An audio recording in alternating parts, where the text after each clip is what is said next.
మనం గేట్లు కూడా ఊడి నదులలో తేలడం చూసాం. అలాంటి పరిస్థితులు రాకుండా ఈ ఒక్క బ్యారేజ్కే కాదు, మిగతా ప్రాజెక్టులన్నీ కూడా రాష్ట్రంలో ఎక్కడెక్కడ ఏమేం అవసరాలు ఉన్నాయో ముఖ్యమంత్రి దృష్టి పెట్టాల్సిన అవసరం ఉంది. వాటన్నిటినీ కూడా నివారించిన అవసరం ఉంది.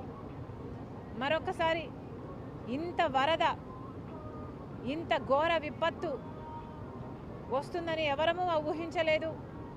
కానీ రెయినీ సీజన్ అంటేనే రెయిన్స్ వచ్చే సీజన్ కాబట్టి వీలైనంత వరకు ప్రికాషనరీగా ముందుకు ముందే ప్రభుత్వాలు అధికారులు ఆలోచన చేసి డ్యామేజ్ కంట్రోల్ మోడ్లోనే రెయినీ సీజన్ మొదలు నుంచి ఉండాలని కాంగ్రెస్ పార్టీ కోరుతుంది.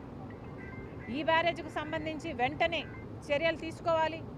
ఎవరు దీనికి అకౌంటబుల్లో, ఎవరు దీనికి రెస్పాన్సిబుల్లో వెంటనే కనుక్కోవాల్సిన అవసరం ఉంది. కఠినంగా శిక్షించాల్సిన అవసరం ఉంది. ఎందుకని అవసరం ఉంది? వాటన్నిటినీ కూడా నివారించిన అవసరం ఉంది.